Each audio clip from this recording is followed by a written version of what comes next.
நிகரற்ற அன்புடையனுமாயுள்ள ஏக வல்ல இறையவனை போற்றி புகழ்ந்தவனமாக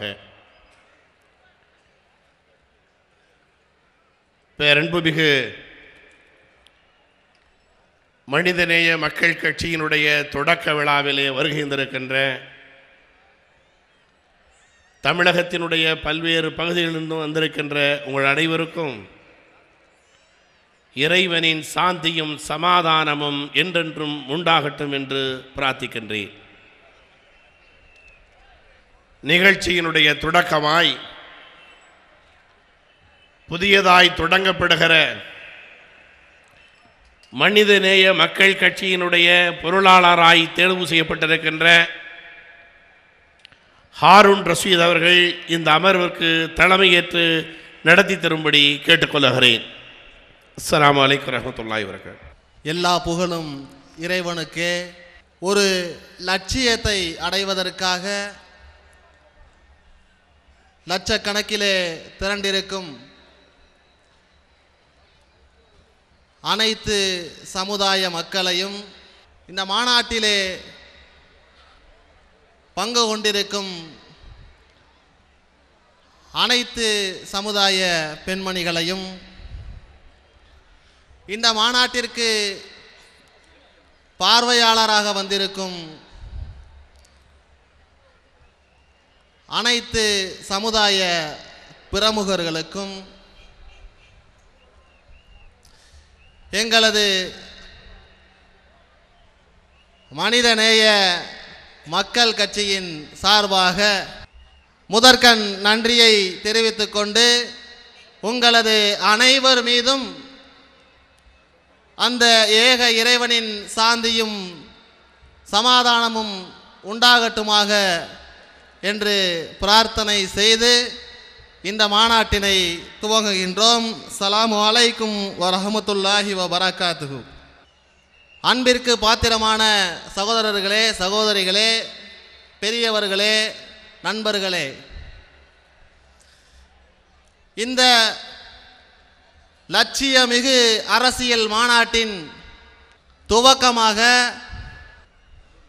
தமிழ்நாடு முஸ்லிம் முன்னேற்ற கழகத்தின் உலமாக்கல் அணி செயலாளர் மௌலவி யூசுப் எஸ்வி அவர்கள் இறைமறை கூறி துவக்கி வைப்பார்கள். அஸ்ஸலாமு அலைக்கும் வரஹ்மத்துல்லாஹி தஆலா வபரகாத்துஹு. அஊது பில்லாஹி மினஷ் ஷைத்தானிர் ரஜீம். பிஸ்மில்லாஹிர் ரஹ்மானிர் ரஹீம்.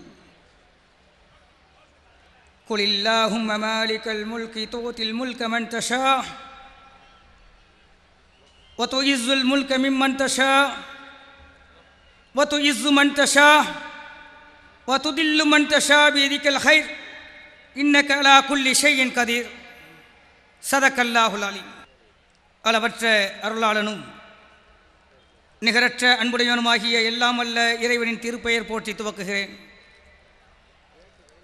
அகில உலக மனிதர்களுக்கும் நேரான வழியை காட்டுவதற்காக இறைவனால் அனுப்பப்பட்ட தீர்க்கதரிசி முஹம்மது நபி ஸல்லல்லாஹு அலைஹி வஸல்லம் அவர்கள் மீதும், அவர் காட்டிய நேரிய வழியில் நடைபோட்ட அவரது தோழர்கள் மீதும், அதே வழியில் இன்றளவும் நடைபோடும் அனைவர் மீதும், அதிலும் குறிப்பாக இம்மாநாட்டில் பங்கு கொண்டுள்ள அனைவர் மீதும் இறைவனின் சாந்தியும் சமாதானமும் என்றென்றும் பொழியப்படட்டுமாக என்ற பிரார்த்தனையோடு எனது இறைமறை விளக்கத்தை துவக்குகிறேன். மனிதநேய மக்கள் கட்சி என்ற புதிய அரசியல் கட்சியின் துவக்க விழா மாநாடு இப்போது இதோ நடைபெற்று கொண்டிருக்கிறது. இந்நேரத்தில் தமிழகத்தில் எத்தனையோ அரசியல் கட்சிகள் இருக்கும்போது ஏன் இந்த புதிய அரசியல் கட்சி என்ற கேள்வி பலரது உள்ளத்திலும் எழலாம். 10ஓடு 11 அத்தோடு இது ஒன்று என்றில்லாமல் இது தனித்துவத்துடன் இறைவன் நாடினால் செயல்பட வேண்டும். இக்கட்சி தேர்தலில் போட்டியிட்டு வெற்றி பெற்று முதலில் ஆட்சி அதிகாரங்களில் பங்கு கொண்டு பின்னர் ஆட்சியை பிடிக்க வேண்டும். ஏனெனில் ஆட்சியை வழங்குவது இறைவனே. இறைவன் தான் நாடியவர்களுக்கு ஆட்சி அதிகாரத்தை வழங்குகிறான், தான் நாடியவர்களிடமிருந்து ஆட்சி அதிகாரத்தை பிடுங்கி விடுகின்றான். குலில்லாஹும்ம மாலிக்கல் முல்கி தூத்தில் முல்க மன் தஷா வ துன்ஸில் முல்க மிம்மன் தஷா வ துஇஸ்ஸு மன் தஷா வ துதில்லு மன் தஷா பியதிக்கல் கைர் இன்னக அலா குல்லி ஷைஇன் கதீர். இறைவனே, ஆட்சியின் அதிபதியே, நீ நாடியோருக்கு ஆட்சியை வழங்குகிறாய். நீ நாடியோரிடமிருந்து ஆட்சியை பறித்துக் கொள்கிறாய். நாடியோரை கண்ணியப்படுத்துகிறாய், நாடியோரை இழிவுபடுத்துகிறாய். நன்மைகள் எல்லாம் உன் கைவசமே உள்ளன. நீ அனைத்து பொருட்களின் மீதும் ஆற்றலுடையவன் என்று நபியே நீர் கூறுவீராக என்று அல்லாஹ் கூறி காட்டுகிறான். இன்றைக்கு ஆட்சி அதிகாரத்தை கைப்பற்ற தகுதியாக பார்ப்பது பணபலத்தை தான். ஆனால் இறைமறை குர்ஆன் ஆட்சி தலைமையை அடைய தகுதியாக அறிவும் பலமும் தான் அவசியம் என்று சொல்கிறது. வக்கால லகும் நபியுகும் இன்னல்லாஹ கது பாசலக்கும் தாலூத்த மலிக்கன் காலு அன்னா யக்கூன லகுல் முல்கு அலைனா வனஹுனு அஹக்கு பில் முல்கி மின்ஹு வலம் யோத்த சாத்தன் மினல் மால் கால இன்னல்லாஹ அஸ்தஃபாஹு அலைக்கும் வஸாதஹு பஸத்தன் ஃபில் இல்மி வல் ஜிஸ்மி வல்லாஹு யௌத்தில் முல்கஹு மன் யஷா வல்லாஹு வாஸிஉன் அலீம். தாலூத் என்பவரை இறைவன் உங்கள் ஆட்சியாளராக நியமித்துள்ளான் என்று அவர்களின் தீர்க்கதரிசி நபி அவர்களிடம் கூறிய பொழுது அதற்கு அவர்கள் சொன்னார்கள், எங்கள் மீது அவருக்கு எப்படி ஆட்சி அதிகாரம் இருக்க முடியும்? அவரை விட ஆட்சிக்கு நாங்களே தகுதியானவர்கள். அவருக்கு பொருள் வசதியும் வழங்கப்படவில்லை என்று கூறினர். உங்களை விட அவரை இறைவன் தேர்வு செய்துவிட்டான். அவருக்கு கல்வி மற்றும் உடல் வலுவை அதிகமாக வழங்கியிருக்கிறான். தான் நாடியோருக்கு இறைவன் அதிகாரத்தை வழங்குவான். இறைவன் தாராளமானவன், அறிந்தவன் என்று அவர் கூறினார். ஆட்சிக்கு யாரை கொண்டு வர வேண்டும் என்பதை முடிவு செய்வது வாக்காளராகிய மக்கள். மக்கள் யாருக்கு ஓட்டு போடுகிறார்களோ அவர்களே வெற்றி பெற இயலும். மக்களாகிய நாம் நல்லோர்களுக்கே பரிந்துரைக்க வேண்டும். மை யஷ்ஃப ஷஃபாஅத்தன் ஹஸனத்தன் யகுன் லஹு நஸீபும் மின்ஹா வமை யஷ்ஃப ஷஃபாஅத்தன் ஸய்யிஅத்தன் யகுன் லஹு கிஃப்லும் மின்ஹா வகான அல்லாஹு அலா குல்லி ஷைஇன் முகீதா. அழகிய பரிந்துரை செய்பவருக்கு அதில் பங்கு உள்ளது. தீய பரிந்துரை செய்பவர்களுக்கு அதில் பங்கு உள்ளது. அல்லாஹ் அனைத்து பொருட்களையும் கணக்கெடுப்பவனாக இருக்கின்றான். நல்ல பரிந்துரைக்கு, நல்லவர்களை தேர்ந்து வாக்களிப்பதற்கு நல்ல ஆட்சி அமைய வேண்டும். நல்ல ஆட்சிக்கு நல்ல கட்சி வேண்டும். அதற்கு தான் நல்லதொரு கட்சியாக மனிதநேய மக்கள் கட்சி உதயமாகி உள்ளது. நல்ல ஆட்சியாளர்களிடம் இருக்க வேண்டிய பண்புகளும் அவரது கடமைகளும் மகத்தானது. நல்ல ஆட்சியாளர்கள் மென்மையான அணுகுமுறையை கையாள வேண்டும். கடின போக்குவரவர்களாக இருக்கக்கூடாது. ஃபபமா ரஹ்மத் மினல்லாஹி லின்தலகும் வலவ் குன்த ஃபல்லன் கலீலல் கல்வியில் அன்ஃபல்லு ஹவுலிக. முஹம்மதே, இறைவனின் அருள் காரணமாகத்தான் அந்த மக்களிடம் நீங்கள் நளினமாக நடந்து கொள்கிறீர்கள். முரட்டுத்தனம் உடையவர்களாகவும் கடின உள்ளம் உடையவர்களாகவும் இருந்திருந்தால் அவர்கள் உம்மை விட்டு ஓடி இருப்பார்கள் என்று அல்லாஹ் தனது தீர்க்கதரிசியை பார்த்து கூறுகிறான். ஆட்சியாளர்கள் வெளியே செல்லும் பொழுது மற்றவர்களை அந்த பதவிக்கு நியமித்து விட்டு தான் செல்ல வேண்டும். நியமிக்கப்படும் பிரதிநிதி தவறிழைத்து விட்டால் அதை கண்டிக்க வேண்டும். ஆட்சி அதிகாரத்தில் இருப்பவர்கள் பணிவுடன் நடக்க வேண்டும். வகுப்பில் ஜனாகக்க லிமனித்தபக மினல் மூமினின், உம்மை பின்பற்றிய நம்பிக்கை கொண்டவர்களுக்கு உமது சிறகை தாழ்த்துவீராக என்று அல்லாஹ் கூறி காட்டுகிறான். ஆட்சியாளர்கள் கலந்து ஆலோசித்து முடிவுகள் எடுக்க வேண்டும். வஅம்ருஹும் ஷூரா பைனஹும், நமது காரியங்களில் தமக்கிடையே ஆலோசனை செய்வோருக்கும் இந்த உலகின் வசதிகள் கிடைக்கும் என்று அல்லாஹ் கூறி காட்டுகிறான். அனைவருக்கும் சமநீதி, சம உரிமை கிடைக்க வேண்டும். கலவரங்கள் ஏற்படாதவாறு அந்த மக்களை கட்டி காக்க வேண்டும். அப்படி ஏற்பட்டு விட்டாலும் அந்த கலவரங்களை தடுத்து நிறுத்த வேண்டும். வயின் தாயிஃபத்தானி மினல் முஃமினீன் ஃபஸலு ஃபஸ்லிஹு பைனஹுமா ஃபைன் பகத் இஹ்தாஹுமா அலல் உஹ்ரா ஃபகாத்திலு அல்லதி தபகி ஹத்தா தஃபீ இலா அம்ரில்லாஹ் ஃபைன் ஃபாத் ஃபஸ்லிஹு பைனஹுமா பில்லாதிலி வக்ஸிது இன்னல்லாஹ யுஹிப்புல் முக்ஸதீன். நம்பிக்கை கொண்டவரில் இரு கூட்டத்தினரிடையில் சண்டையிட்டுக் கொண்டால் அவற்றிற்கிடையே இணக்கத்தை ஏற்படுத்துங்கள். அவற்றுள் ஒன்று மற்றொன்றின் மீது வரம்பு மீறினால் வரம்பு மீறிய கூட்டம் இறைவன் கட்டளையை நோக்கி திரும்பும் வரை அதை எதிர்த்து சண்டையிடுங்கள். அந்த கூட்டம் திருந்தினால் நீதமான முறையில் இருவருக்கிடையே நல்லிணக்கத்தை ஏற்படுத்துங்கள், நீதி செலுத்துங்கள். நீதி செலுத்துவோரை இறைவன் விரும்புகிறான் என்று அல்லாஹ் கூறி காட்டுகிறான். அதுபோல் சூதாட்டம், லாட்டரி, மதுபானங்களுக்கு தடை விதிக்க வேண்டும். மது, சூதாட்டம் பற்றி நபியே உம்மிடம் கேட்கின்றனர். அவ்விரண்டிலும் பெரும் கேடு, மக்களுக்கு பெரும் கேடு இருக்கின்றன. அந்த இரண்டின் பயனை விட அந்த இரண்டின் கேடு மிக பெரியது என்பதாக வல்ல இறைவன் தனது திருமறையில் கூறி காட்டுகிறான். அதுபோல இப்படிப்பட்ட சிறப்பானதொரு ஒரு ஆட்சியை உருவாக்க வேண்டும் என்று சொன்னால் ஒழுங்கான கட்சி வேண்டும். அனைத்து சமுதாய மக்களுக்கும் பொதுவான கட்சி தான் மனிதநேய மக்கள் கட்சி. இறைவனின் இறுதி தூதர் தீர்க்கதரிசி முகமது நபி உண்டாக்கிய ஆட்சி, அவர்களை பின்பற்றி ஆட்சி அமைத்த அபூபக்கர் ரலியல்லாஹு அன்ஹு, உமர் ரலியல்லாஹு அன்ஹு போன்ற அவர்களது தோழர்கள் அமைத்த ஆட்சி இப்போது நமக்கு தேவை. இந்தியாவின் தேசத்தந்தை என்று அழைக்கப்பட்ட காந்தியடிகள் கூட ஆட்சி என்றால் இஸ்லாத்தின் இரண்டாம் ஹலீஃபா ஆட்சியாளர், இரண்டாம் ஆட்சியாளர் உமர் அலியின் ஆட்சி போல் அமைய வேண்டும் என்று ஆசைப்படுவதாக சொன்னார். உமர் அலி தனது ஆட்சியின் போது நியமிக்கப்பட்ட அதிகாரிகளுக்கு சில விதிமுறைகளை நிறைவேற்றக்கூடியவராக இருந்தார். அந்த அதிகாரிகளுக்கு அவர் சொன்னார், ஞாபகம் வைத்துக் கொள்ளுங்கள், உங்களை நான் உத்தரவிடும் படை தளபதியாகவோ மக்கள் மீது அடக்குமுறையை கட்டவிழ்த்துவிடும் அதிகாரம் கொண்டவர்களாக நியமிக்கவில்லை. மாறாக மக்கள் உங்களது நன்னடத்தைகளை பார்த்து பின்பற்றுகின்ற வழிகாட்டும் தலைவர்களாகவே நியமித்திருக்கிறேன். மக்களுக்கு என்னென்ன உரிமைகள் வழங்கப்பட்டுள்ளதோ அவற்றை வழங்கிவிடுங்கள். அதிகார துஷ்பிரயோகம் செய்து அவர்களை அடக்குமுறைக்குள்ளாக்கிவிட வேண்டாம். வரம்பு மீறி அவர்களை புகழ வேண்டாம். அது தவறான பாதைக்கு அவர்களை அழைத்து சென்றுவிடும். மக்களின் முகங்களில் அறைந்தாற்போல் உங்கள் கதவுகளை மூட வேண்டாம். வலிமையுள்ளவர்கள் வறியவர்கள் ஆக்கிரமிக்க அனுமதிக்க வேண்டாம். நீங்கள் தான் உயர்ந்தவர் என்ற நினைப்புடன் இருக்க வேண்டாம். அதுவே நீங்கள் அவர்கள் மீது செலுத்தும் அடக்குமுறை முதல் படியாக இருக்கும் என்று உமர் ரலியல்லாஹு அன்ஹு கூறுவார்கள். உமர் ரலியல்லாஹு அன்ஹு அவர்கள் அதிகாரிகளுக்கு சில கட்டளையிட்டார்கள். அவைகளில் ஒன்று, வழக்கு மன்றத்தில் நீதி தாமதப்படுத்தக்கூடாது என்றார்கள். ஆனால் இன்றைக்கு நீதிமன்றங்களில் வழக்குகள் மலை போல தேங்கி கிடப்பதை பார்க்கிறோம். இரண்டாவதாக, மாகாண பணிகளை பற்றிய விவரத்தை அதிகாரிகள் உடனுக்குடனே தனக்கு அனுப்பி வைக்க வேண்டும் என்று உத்தரவிட்டார்கள். இதுபோல இந்தியாவில் இருந்திருந்தால் நதிநீர் பிரச்சினை தீர்க்கப்பட்டிருக்கும். நீதிமன்றத்தில் ஒரு நீதிபதியை வரம்பு மீறி புகழக்கூடாது என்று கட்டளையிட்டார்கள். நீதிபதிகளை மட்டுமல்ல, அரசியல்வாதிகளையும் கூட வரம்பு கடந்து புகழக்கூடாது. அதனால்தான் இந்த கட்சியின் மாநாட்டு அழைப்பு பேனர்கள் சுவர் விளம்பரங்களில் கூட தனிநபர் பெயர் இருக்கக்கூடாது என்று தலைமை திட்டவட்டமாக எச்சரித்து விட்டது. மக்களின் விருப்பம் என்னவென்று கேட்டு அதற்கேற்பவே எல்லா செயலும் தீர்மானிக்கப்பட வேண்டும் என்று உமர் ரலியல்லாஹு அன்ஹு அவர்கள் அதிகாரிகளுக்கு கூறினார்கள். அதுதானே மக்களாட்சி. யாருக்கும் இடையூறு தராத, சட்டத்தின் கீழ் தடை செய்யப்படாத எந்த செயலும் அனுமதிக்கப்பட்டதாகும் என்று கூறினார்கள். இப்படியாக மார்க்கம், நல்லொழுக்கம், சமூகம் என அனைத்து விஷயங்களையும் உள்ளடக்கிய நல்லதொரு ஆட்சியை தந்த உமர் ரலியல்லாஹு அவர்களின் உன்னதமான ஆட்சியை இங்கும் நிலைநாட்ட தாழ்த்தப்பட்ட, ஒடுக்கப்பட்ட, நசுக்கப்பட்ட சிறுபான்மையின் அனைத்து சமுதாய மக்களின் நலனுக்காக பாடுபட உதயமான மனிதநேய மக்கள் கட்சியில் இணைந்து செயல்படுவோம். நீதியான, நேர்மையான, நிலையான ஒரு அரசை நிறுவுவோம் என அனைவர்களையும் அழைத்து எனது இந்த இறைமறை விளக்க உரையை நிறைவு செய்கிறேன். நன்றி.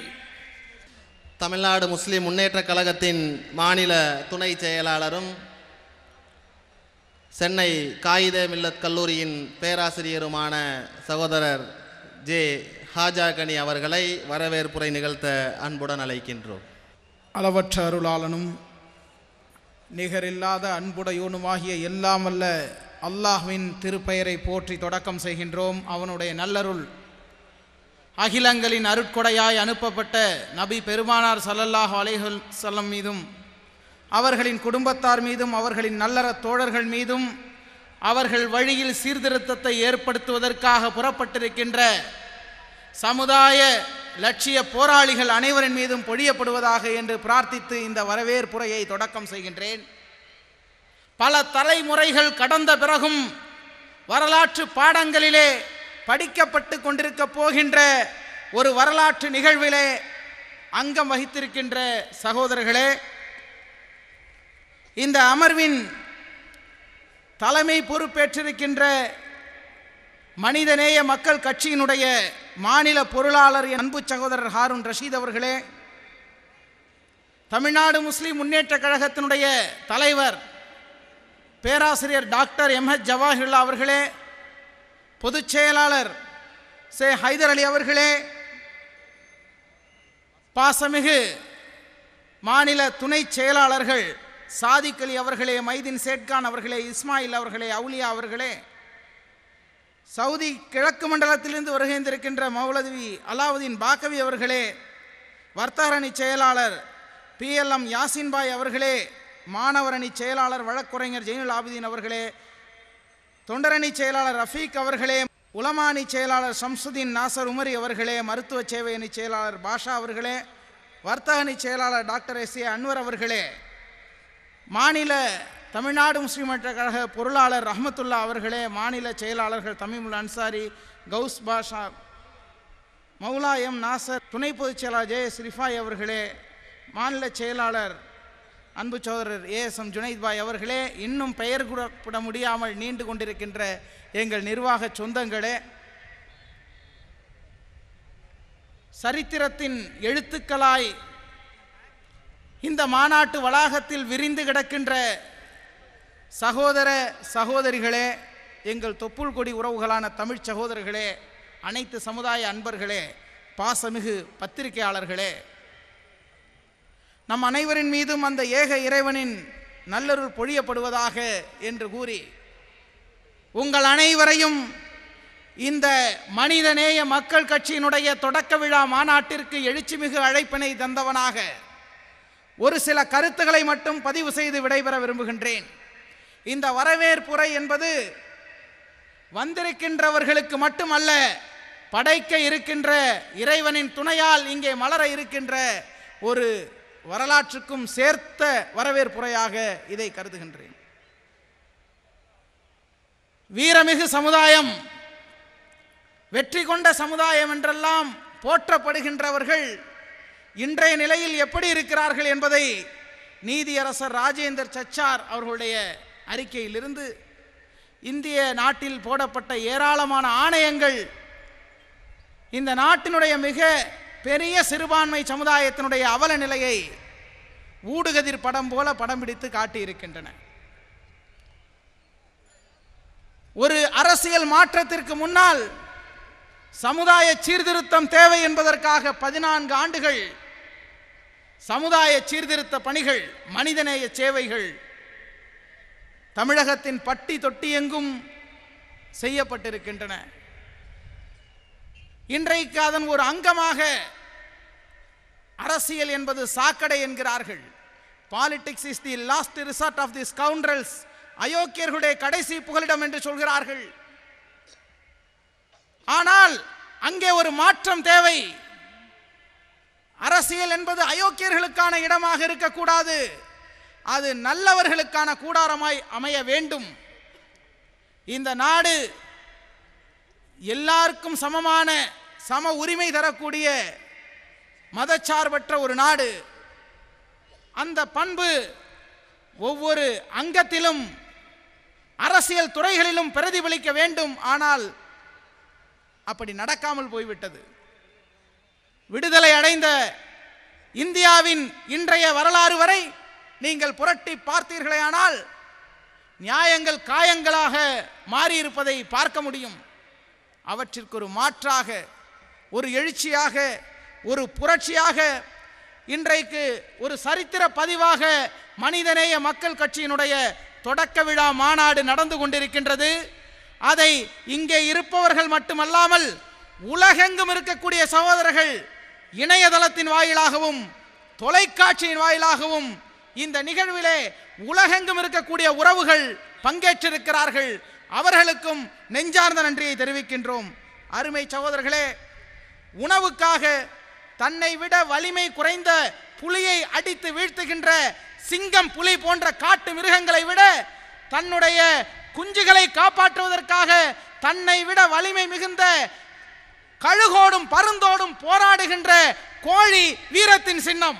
அதுபோல பணபலத்தோடு, பதவி பலத்தோடு, ஆள் பலத்தோடு அரசியல் அரங்கிலே நாங்கள் ஆட்சியை பிடித்து காட்டுவோம் என்று சவால் விட்டு கொண்டு வருகிறார்கள்.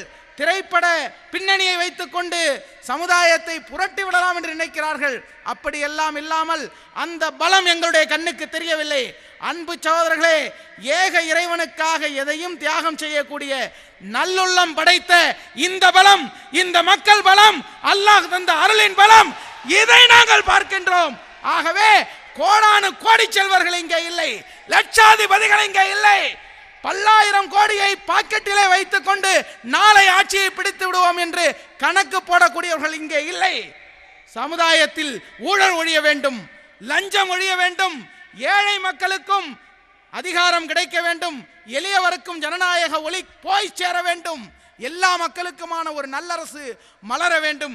எல்லாவற்றிற்கும் மேலாக அறப்போரிலேயே உயர்ந்த அறப்போர் எது தெரியுமா?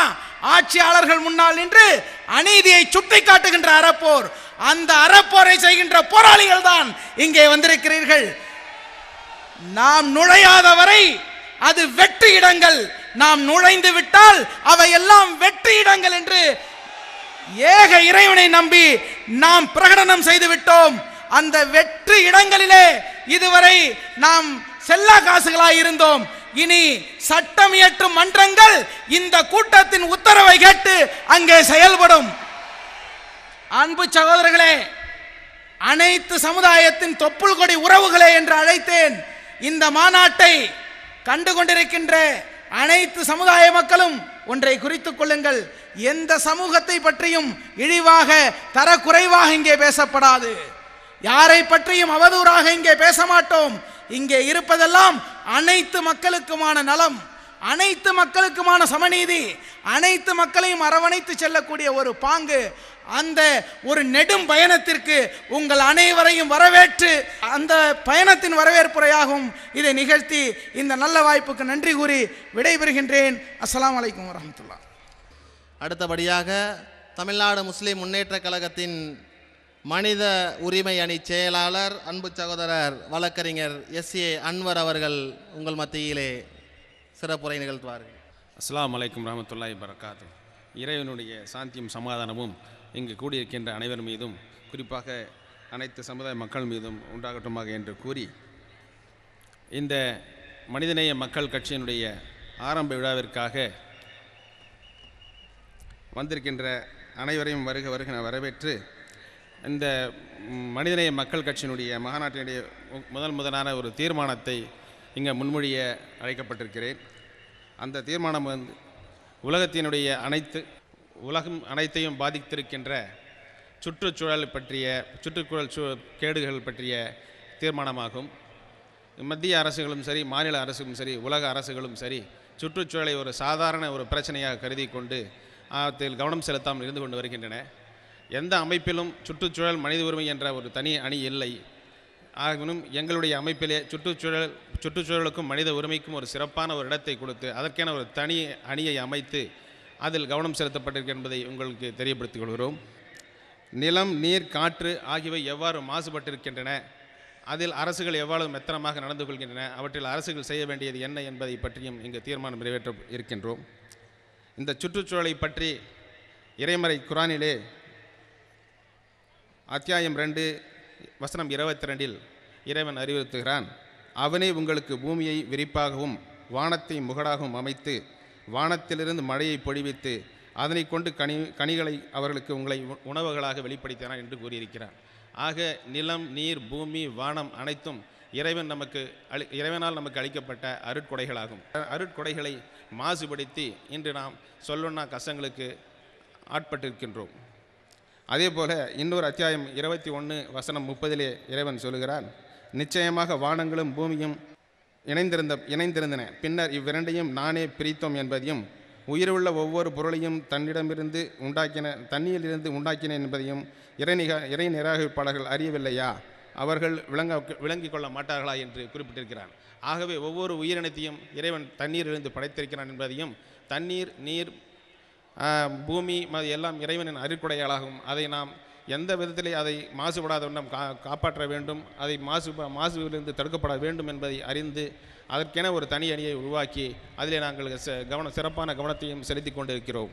ஆக நிலம், நீர், காற்று ஆகியவை மாசுபடுவதனால் என்னென்ன விளைவுகள் ஏற்படுகின்றன என்பதை இங்கே உங்களுக்கு நான் சொல்ல கடமைப்பட்டிருக்கிறேன். கிட்டத்தட்ட காற்று மாசுபடுவதனால வருடத்திற்கு 3,10,000 ப்ரீமெச்சூர் டெத், அதாவது இறப்பிற்கு முன்கூட்டியாகவே இறப்பை சந்திக்க வேண்டிய ஒரு சூழ்நிலையிலே இங்கே இருக்கிறதாக ஒரு புள்ளி விவரம் தெரிவிக்கிறது. ஹார்ட் அட்டாக் போன்ற இதய நோய்கள், மற்ற சொறி சிரங்கு போன்ற எல்லா நோய்களும் இங்கே உருவாக்கப்படுகின்றன. தண்ணீர் மாசுபடுவதனால் ஒவ்வொரு மாதமும் 14,000 உயிர்கள் பறிபோகின்றன என்று புள்ளி விவரங்கள் தெரிவிக்கின்றன. அதே போல் நீர் மாசுபடுவதனால் பூமியும் நிலம் மாசுபடுவதால் நீரும் பூமியும் ஆக ஒன்றுக்கொன்று ரிலேட்டிவ் கனெக்டடாக இருக்கின்ற காரணத்தினாலே இந்த மாசு கட்டுப்பாட்டு சுற்றுச்சூழல் விஷயத்திலே மத்திய அரசும் மாநில அரசும் மிகுந்த கவனத்தை செலுத்த வேண்டும் என்று கேட்டுக்கொண்டு, தொழிற்சாலை கழிவுகளையும் ஆறுகளையும் ஆலை மற்றும் வாகன புகை காற்றையும் வேதிப்பொருட்கள் நிலத்தையும் பேரழிவில் பாழ்படுத்தும் கொடுமையை தடுத்து நிறுத்த அரசு உறுதியான நடவடிக்கை மேற்கொள்ள வேண்டும் என்று மாநாட்டு முறை வலியுறுத்தி கொண்டு என்னுடைய உரையை முடித்துக் கொள்கிறேன். மனிதநேய மக்கள் கட்சியின் மாபெரும் இந்த மாநாட்டில் 20 தீர்மானங்கள் நிறைவேற்றப்படுகின்றன. அந்த தீர்மானங்களை விலக்கித்தான் நம்முடைய தமிழ்நாடு முஸ்லிம் முன்னேற்றக் கழகத்தின் மாநில நிர்வாகிகள் பேசிக்கொண்டிருக்கின்றார்கள் என்பதை தெரிவித்துக் கொள்கின்றேன். அடுத்தபடியாக தொண்டரணியினுடைய செயலாளர் சகோதரர் முகமது ரஃபீக் அவர்கள் ஒரு தீர்மானத்தை முன்மொழிந்து பேசுவார்கள். அஸ்ஸலாமு அலைக்கும் ரஹமத்துல்லாஹி தஆலா வபரகாத்து. சாதிவரி கணக்கெடுப்பு சமூக நீதியை நிலைநாட்ட சாதிவாரியான மக்கள் தொகை கணக்கெடுப்பு மிக அவசியமானதாகும். தமிழகத்தில் அமைக்கப்பட்ட அம்பாசங்கர் தலைமையிலான பிற்படுத்தப்பட்ட ஆணையம் இதனை பரிந்துரைத்துள்ளது. கர்நாடகம் போன்ற மாநிலங்கள் இப்பணியை முன்பே முடித்துவிட்டன. தமிழகத்தில் சாதிவாரி மக்கள் தொகை கணக்கெடுப்பு நடத்த உடனடி முயற்சிகள் எடுக்கப்பட வேண்டும் என இம்மாநாடு வலியுறுத்துகிறது. அஸ்ஸலாமு அலைக்கும்.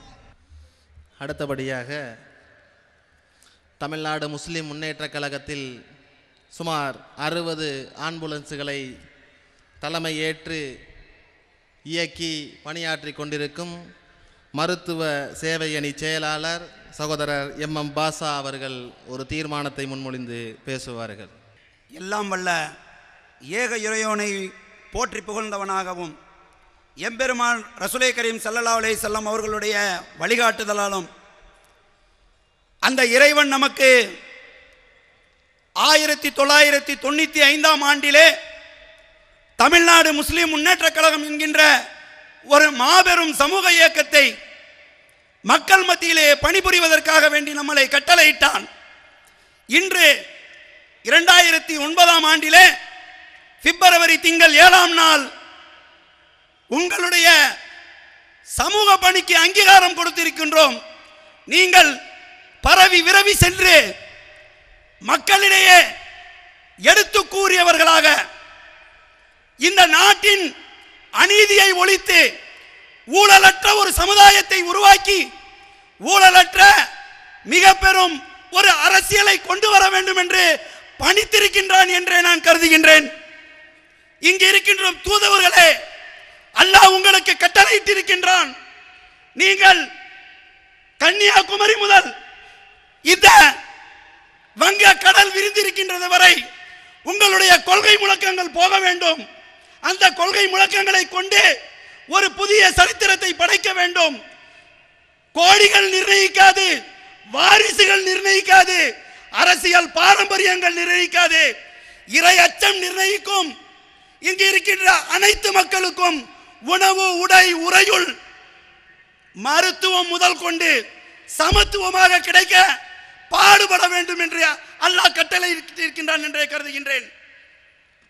என் வேரின் விருதுகளே, அல்லாஹ்வினுடைய கட்டளையை ஏற்று இங்கிருந்து நீங்கள் புறப்படுங்கள். எம்பெருமான் ரசூலே கரீம் ஸல்லல்லாஹு அலைஹி வஸல்லம் தன்னுடைய கடைசி ஹஜ்ஜுல் விதாவிலே இங்கு இருப்பவர்கள் இல்லாதவர்களிடம் என்று கூறுங்கள் என்று சொன்னதை மனதில் நிறுத்திக் கொள்ளுங்கள். வெற்றியாளர்களாக திகழுங்கள். அந்த சரித்திரத்திலே இந்தியாவிலே 35 வருடங்கள் 50 வருட காலத்திற்கு முன்பு 35 வயதிலே ஒரு அப்துல் கலாம் ஆசாத் என்று சொல்லுவார்கள், செய்ய மாட்டார்கள். ஆனால் தமிழ்நாடு முஸ்லிம் முன்னேற்ற கழகத்தினுடைய மாநில தலைவர்கள் எங்களுக்கு காட்டிய வழிகாட்டுதல் இளைஞர்களை முன்னே நிறுத்தி இருக்கிறார்கள். தொலைநோக்கு பார்வை, சுதந்திர போராட்ட வீரர்களின் நிலைகளை நீங்கள் அறிந்து கொள்ள வேண்டும் என்றால் ஒரு சிறு உதாரணத்தை தருகின்றேன்.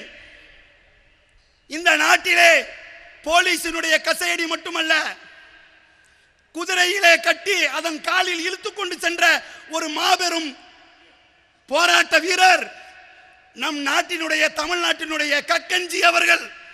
அந்த கக்கஞ்சி அவர்கள் போலீஸ் அமைச்சராக சுதந்திர இந்தியாவிலே இருந்தார், இந்த தமிழ்நாட்டிலே இருந்தார்.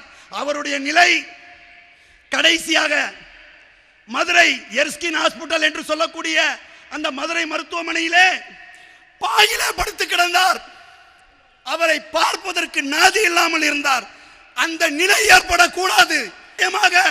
தமிழ்நாடு முஸ்லிம் முன்னேற்ற கழகம் சொன்னதை செய்யும் மனிதநேய மக்கள் கட்சி அதை அரசியல் அரங்கிலே கொண்டு வரும். அந்த சுதந்திர போராட்ட வீரர்களுக்கு ஒரு வீட்டுமனை பட்டாவில் கூட முன்னுரிமை கிடையாது. அடுப்பு பற்ற வைக்கக்கூடிய கேஸ் சிலிண்டரில் கூட ஒரு முன்னுரிமை கிடையாது. அவர்களுடைய குழந்தைகளுடைய கல்வி வளர்ச்சியிலும் மருத்துவத்திலும் ஒரு முன்னுரிமை இல்லை. அரசாங்கத்திற்கு தேடி கண்டுபிடிக்க நேரம் இல்லை. அப்பொழுது ஒரு கக்கஞ்சி, இப்பொழுது நம்மளிடையே இருக்கின்ற நம்முடைய சுதந்திர போராட்டர் அலி ஹம்சா அவர்கள். இந்த நிலை மாற வேண்டும் என்றால் உங்கள் கையில் இருக்கின்றது. நீங்கள் புறப்படுங்கள். இந்த கூட்டத்தை பார்த்து நீங்கள் மயங்கி விடாதீர்கள். இதைவிட கோடான கோடி மக்களுக்கு உங்களுடைய கருத்து செல்ல வேண்டும். அந்த வெற்றியை நீங்கள் ஈட்டு மீண்டும் இந்த தலைநகரிலே நாம் வர வேண்டும் என்று வாய்ப்பளித்தமைக்கு நன்றி கூறி விடைபெறுகிறேன். ஆகிர்தாவனா அல்ஹம்துலில்லாஹி ரப்பில் ஆலமீன். தமிழ்நாடு முஸ்லிம் முன்னேற்ற கழகத்தின் உலமாக்கல் அணி பொருளாளர் சகோதரர் மௌலவி சம்சுதீன் நாசர் உமரி அவர்கள் ஒரு தீர்மானத்தை நிறைவேற்றி அஸ்ஸலாமு அலைக்கும் வரஹ்மத்துல்லாஹி வபரகாத்துஹ். அல்ஹம்துலில்லாஹி ரப்பில் ஆலமீன் வல் ஆகிபத்து லில் முத்தகீன் வஸ்ஸலாத்து வஸ்ஸலாமு அலா கைரி கல்கிஹி சய்யிதினா முஹம்மதின் வ ஆலிஹி வ ஸஹ்பிஹி அஜ்மஈன். அஊது பில்லாஹி மினஷ் ஷைத்தானிர் ரஜீம். பிஸ்மில்லாஹிர் ரஹ்மானிர் ரஹீம். இன் தன்சுருல்லாஹ யன்சுருக்கும் வ யுஸப்பித் அக்தாமக்கும். सदक़ल्लाहुल अज़ीम. सबक पढ़ फिर सदाकत का, शुजात का, अदालत का, लिया जाएगा काम तुझसे दुनिया की अमानत का. अज़ीज़ान मोहतरम, सामीन किराम और मेरी माँ बहनों, अल्लाह रब्बुल जलाल ने इस कायनात को पैदा फरमाया. कायनात को पैदा फरमाने के बाद इस कायनात को सही तौर पर चलाने के लिए हज़रत इंसान को पैदा फरमाया और हज़रत इंसान की तरबियत के लिए अल्लाह रब्बुल जलाल ने अंबिया को इस दुनिया में मबऊस फरमाया. और हमारे और आपके आका जनाब मोहम्मद रसूलुल्लाह सल्लल्लाहु अलैहि वसल्लम वो आखिरी रसूल हैं जिन्होंने इस उम्मत को दुनिया कैसी करनी है, आखिरत के लिए किस अंदाज में हमें जिंदगी गुजारनी है, दुनिया के जितने शोबे हैं उन तमाम शोबों में हमें कैसे कदम आगे बढ़ाना है. अजीज़ों, इन तमाम चीज़ों को अल्लाह के रसूल सल्लल्लाहु अलैहि वसल्लम ने बहुत ही प्यारे अंदाज में, अच्छे अंदाज में, सही अंदाज में हमें समझाया. और आपके बाद आने वाले खुलाफा हज़रत अबू बकर, हज़रत उमर, हज़रत उस्मान, हज़रत अली, इस दुनिया में ऐसी सियासत की इन्होंने जिसकी मिसाल इस दुनिया के एक अजीमुशान इंसान जिसको हम और आप गांधी जी के नाम से याद करते हैं, फादर ऑफ द नेशन जिन्हें कहा जाता है. दोस्तों, गांधी जी ने कहा उनके अपने साथियों से, अगर तुम्हें हुकूमत करनी है तो हज़रत उमर की सियासत को सामने रखकर हुकूमत करो. दोस्तों, ये कहने वाले गांधी और मिसाल दी हमारे और आपके खलीफा की. बहरहाल वक्त बहुत कम है, मुझे मुख्तसर से अल्फाज में आपके सामने चंद बातें रखकर अपनी बात को ख़त्म करनी है. दोस्तों, आज हिंदुस्तान के अंदर हुकूमत चल रही है. मैं आप तमाम से एक बात पूछूंगा, क्या हम सही हुकूमत के ज़ेरे साए जिंदगी गुजार रहे हैं? क्या इस हिंदुस्तान को हुकूमत करने वाले वो सेंट्रल के हों या स्टेट के, इससे कोई लेना देना नहीं है. हमें सिर्फ देखना यह है कि हुकूमत करने वाले कैसे हैं और कैसी हुकूमत कर रहे हैं. ये लाल किले का जो मंजर यहां नजर आ रहा है, ऐसे ही नहीं बनाया गया यह मंजर आपके लिए. यही वो लाल किला है जहां मुसलमानों ने तकरीबन 850 साल तक इस दुनिया पर हुकूमत की है. और दोस्तों, इसीलिए हमने यहां लाल किले का यह मंजर पेश किया. आज हम लाल किले के डेस्क पर बैठे हुए हैं। अगर अल्लाह ने चाहा तो इंशाअल्लाह यही लाल किले में जैसे हमने 850 साल हुकूमत की, वो दूर नहीं है जब हम इस हिंदुस्तान पर हुकूमत करेंगे। शर्त यह है कि हम अपने कायदीन के बताए हुए तरीके पर चलें। दोस्तों, आज मुसलमानों को दोहरी नजर से देखा जा रहा है। मुसलमान की अपनी हैसियत को छुपाया जा रहा है।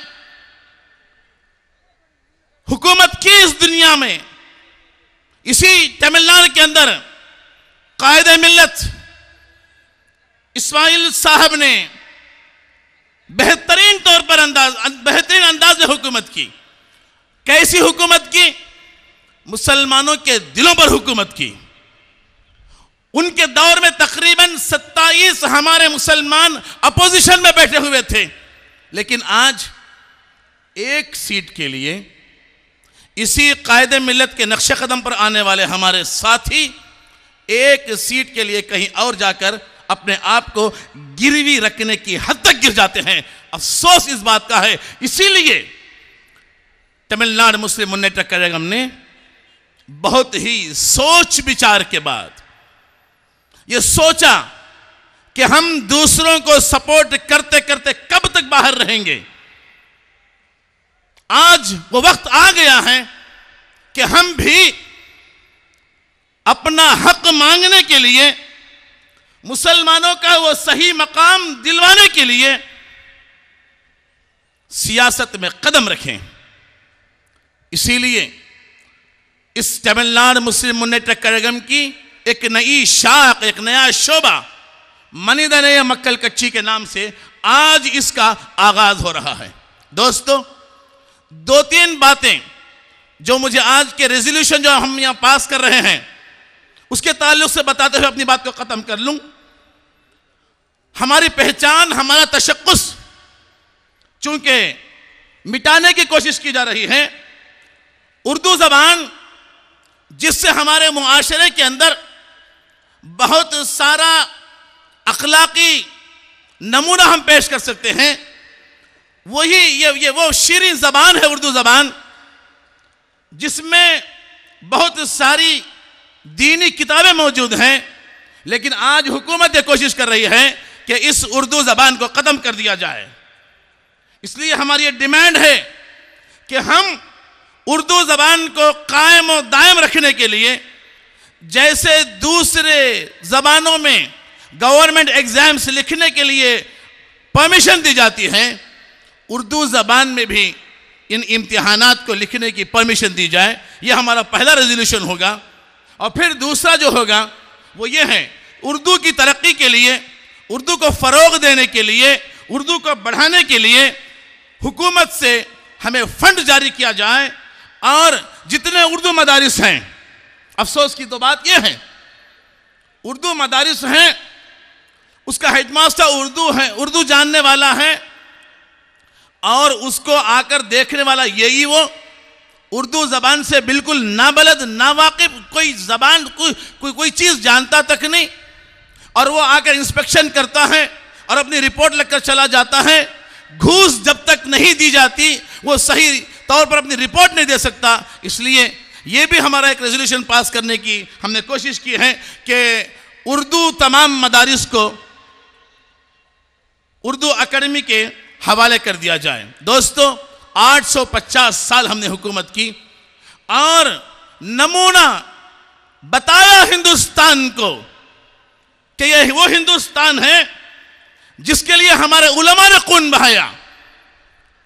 उलमाए देवबंद ने अपनी जान लुटाने के बाद इस हिंदुस्तान को आजाद किया, और आज हमें दोहरी निगाह से देखा जा रहा है। आज हमारी पहचान को सही तौर पर दुनिया के सामने उजागर करने ही के लिए, और एक बात के साथ अपनी बात को खत्म कर लूं, आप तमाम अच्छी तरह जान लें, ये जो कहते हैं कि मुसलमान हैं, तुम्हें जैसे कहा जा रहा है वैसे जिंदगी करो, ये गलत बात है। इसलिए दोस्तों, हमारे दिलों के अंदर ये चीज होनी है, तू शाही है बसेरा कर पहाड़ों की चट्टानों पर, तू शाही है बसेरा कर पहाड़ों की चट्टानों पर, नहीं तेरा नशेमन कसर सुल्तानी के गुंबद पर। इस शेर के साथ मैं अपनी बात को खत्म कर रहा हूं। और जो रेजोल्यूशन पास करनी है, 3 रेजोल्यूशंस हैं। जब रेजोल्यूशन पास किया जाता है तो तमाम के तमाम बैक वक्त बुलंद आवाज में तकबीर इतनी जोर से बुलंद करें। सुने, वहां क्या देख रहे हैं आप? पलटे इधर, इधर पलटो भाई। एक बात सुन ले गौर से, जब रेजोल्यूशन पास किया जाता है, हमारी आपसे यह अपील है कि बैक आवाज सारे के सारे इतनी जोर से तकबीर बुलंद करनी है कि यहां जो हम तकबीर बुलंद करते हैं इसकी आवाज हमारे सीएम के कानों में जानी चाहिए। करेंगे इंशाअल्लाह। तमिलनाडु அரசு பணியாளர் தேர்வாணையத்தின் தேர்வுகளை உருது மொழியிலும் எழுதும் வாய்ப்பு இதுவரை வழங்கப்பட்டிருந்தது. அண்மையில் உருது மொழி தேர்வு எழுதும் முறை நீக்கப்பட்டுள்ளது. உருது மொழியில் தமிழ்நாடு அரசு பணியாளர் தேர்வாணையம் தேர்வுகளை எழுதும் வாய்ப்பு உடனடியாக மீண்டும் அளிக்கப்பட வேண்டும் என இம்மாநாடு வலியுறுத்துகிறது.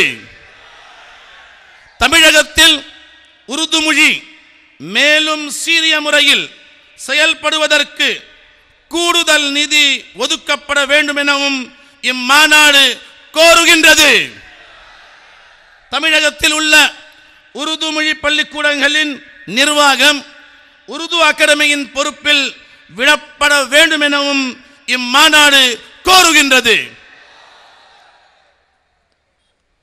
ना समझोगे तो मिट जाओगे हिंदुस्तान वालों,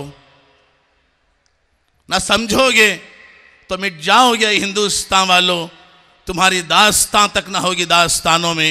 वो आखिर दावाना अल्हम्दुलिल्लाहि रब्बिल आलमीन। தமிழ்நாடு முஸ்லிம் முன்னேற்ற கழகத்தின் மாநில வர்த்தகரணி செயலாளர் சகோதரர் PLM யாசீன் அவர்கள் ஒரு தீர்மானத்தை முன்மொழிந்து சிறப்புரை நிகழ்த்துவார்கள். அஸ்ஸலாமு அலைக்கும் ரஹ்மத்துல்லாஹி வ பரகாத்துஹு.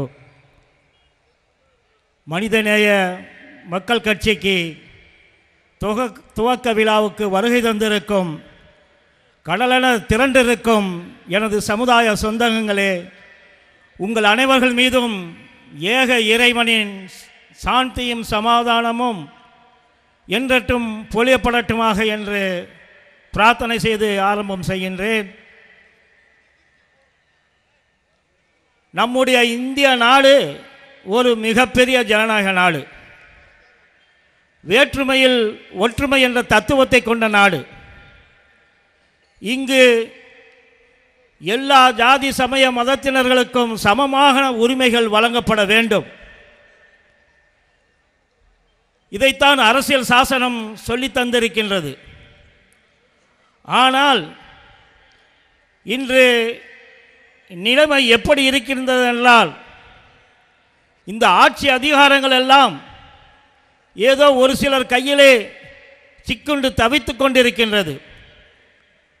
ஒடுக்கப்பட்ட பிற்படுத்தப்பட்ட முஸ்லிம் சமுதாயங்கள் எல்லாம் அவர்களுக்குரிய உரிமைகள் மறுக்கப்படுகின்றது.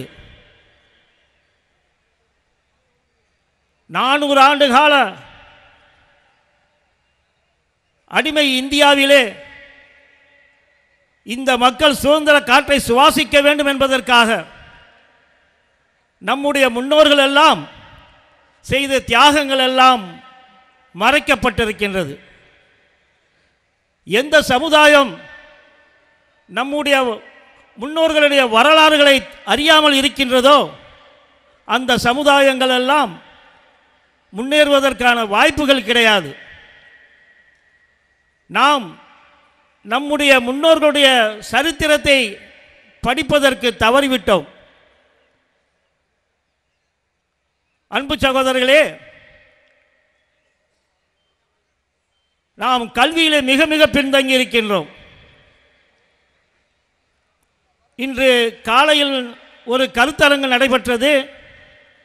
அதிலே பேராசிரியர் தஸ்தகிர் அவர்கள் ஒன்று குறிப்பிட்டார்கள். இந்த நாட்டிலே பலமான கல்விக்கு அடித்தளம் அமைத்தவர்கள் சுதந்திர இந்தியாவிலே முதலான கல்வி அமைச்சர் அபுல் கலாம் ஆசாத் என்று குறிப்பிட்டார்கள்.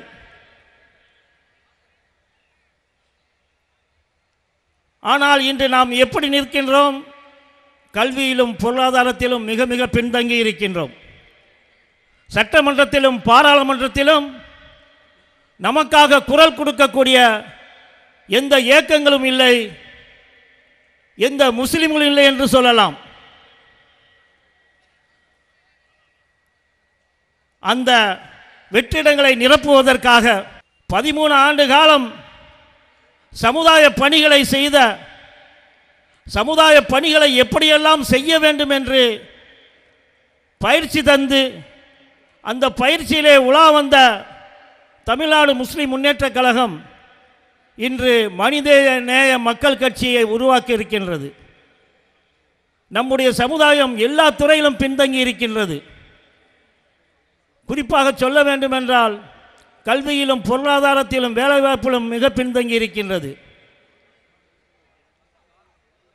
நம்முடைய சமுதாயத்திலே மிக மிக பின்தங்கி இருக்கின்றது ஒரு கூட்டம், அவர்கள் உலமாக்கள். இன்று உலமாக்களின் நிலைமையை எடுத்து பார்த்தோம் என்றால்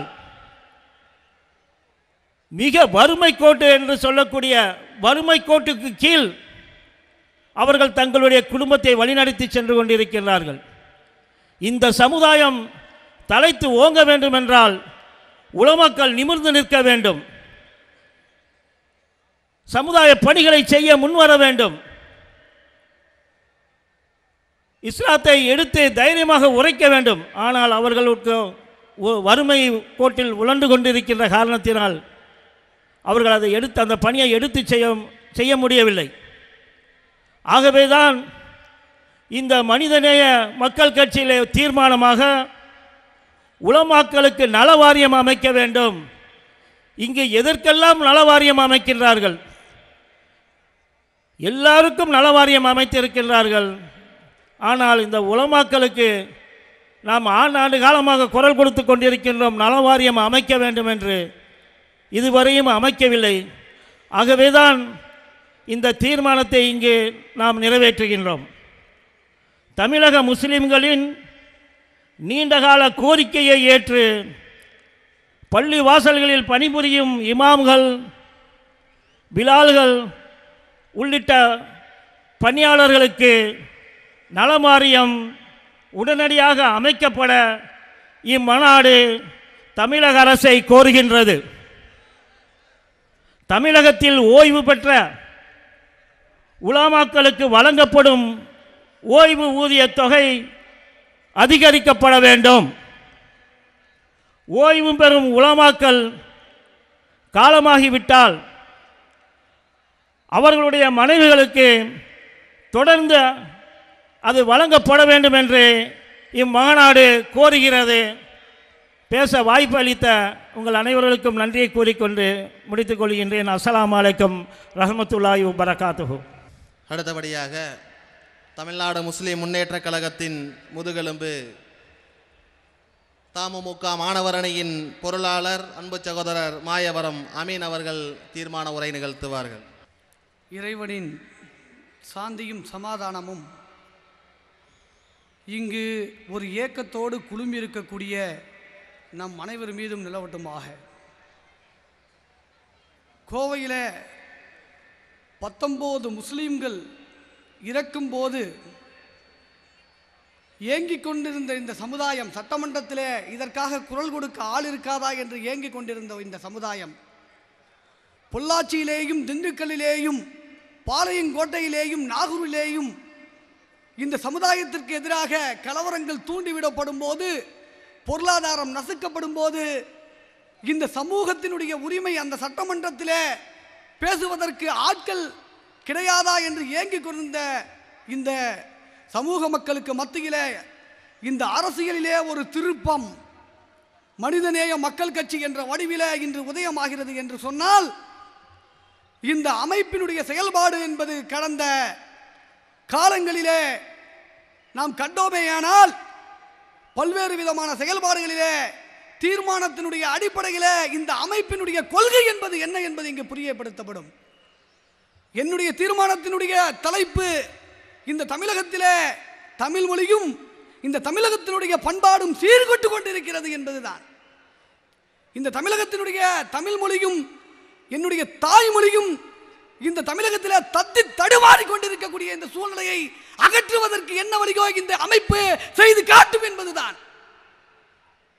இங்கே சொந்த நாட்டில் ஒரு நாளுடைய வாழ்க்கையை எடுத்துக்கொண்டோமேயானால், காலையில் ஆரம்பித்து இரவு வரையில ஒருவர் செய்து கொண்டிருக்கக்கூடிய வாழ்க்கையை நீ சொல்லுன்னு சொன்னாக்கா, இன்னைக்கு காரணம் என்ன ஆயிடுச்சுனாக்கா, காலையில இவர்கள் எல்லாம் கன்னித்தமிழ் எல்லாம் இந்த நாட்டிலே பண்டித்தமிழாக மாறிவிட்டது. என்ன, காலையில எந்திரிச்சு பேஸ்ட் பண்ணி பிரேக் பாஸ்ட் பண்ணி வண்டியை கேட்ச் பண்ணி ஆபீஸ் அட்டன் பண்ணி லஞ்ச் பண்ணி டின்னர் பண்ணி ஸ்லீப் பண்ணி ஒரு நாள் முடிஞ்சிருச்சு.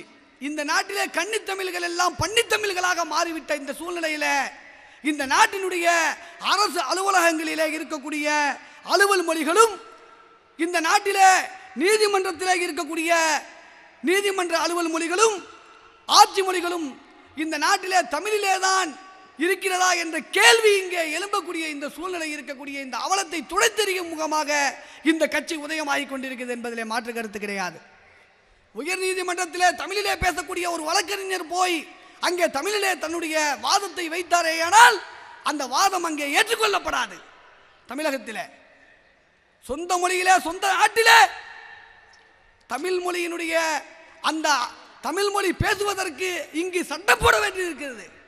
தமிழ் கட்டாய பாடமாக்கப்படும் என்று சட்டம் இங்கே இயற்றப்பட வேண்டிய ஒரு சூழ்நிலை இருக்கிறது என்றால், இந்த அவலத்தை போக்கும் முகமாக இந்த அமைப்பு இந்த கட்சி இந்த அவலத்தை போக்கும் முகமாக தங்களுடைய போர்க்குணங்களை தொடுக்கும் என்பதிலே மாற்று கருத்து கிடையாது. இந்த நாட்டினுடைய பண்பாடும் தமிழகத்தினுடைய பண்பாடு இன்னைக்கு சீரியல்களிலே தொலைக்காட்சிகளே இதழ்களிலே வரக்கூடிய சிறு கட்டுரைகளிலே தெல்ல தெளிவாக காண்பிக்கப்படுகிறது என்றால், இந்த நாட்டிலே வாழக்கூடிய கலாச்சாரங்கள் தமிழகத்தினுடைய கலாச்சாரங்கள் இந்த இந்தியா முழுவதும் இருக்கக்கூடிய பரந்த பிரதேசத்தில் தமிழகம் போன்ற ஒரு கலாச்சார பிரமிப்பிக்க ஒரு பகுதி இல்லை என்பதுதான் வரலாறு.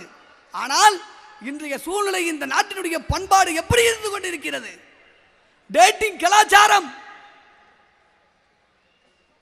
கலாச்சாரம் பப்புகளிலே உட்கார்ந்து கொண்டு இங்கே சீரழித்துக் கொண்டிருக்கக்கூடிய இந்த சூழ்நிலை. சென்னை சங்கமம் கூட இங்கே ஆங்கில மொழிகளிலே தான் சென்னை சங்கமம் என்று அறிவிக்கப்படக்கூடிய ஒரு சூழ்நிலை அகல வேண்டும் என்ற ஒரு கோரிக்கை முழக்கமாக இந்த அமைப்பு செயல்படும். அந்த அடிப்படையிலே தான் இந்த தமிழ் மொழி இந்தியாவினுடைய ஆட்சி மொழியாக வர வேண்டும் என்ற கருத்தை கண்ணியமிக்க காயிதே மில்லத்தவர்கள் அந்த காலத்திலேயே தங்களுடைய அவைகளிலே உறக்க முழங்கி பதிவு செய்த சமுதாயம் இந்த சமுதாயம். அந்த அடிப்படையில் கண்ணியம் மிகுந்த காயிதே மில்லத்தவர்கள் எந்த அளவிற்கு தமிழுக்காகவும் இந்த தமிழ் மொழிக்காகவும் இந்த பண்பாடு சிதைந்துவிடக் கூடாது என்பதற்காகவும் போராடினார்களோ அதே அளவிற்கு இந்த அமைப்பு போராடும் என்று கூறி என்னுடைய உரையை நிறைவு செய்கிறேன். அஸ்ஸலாமு அலைக்கும் வரஹ்மத்துல்லாஹி வபரகாத்துஹு.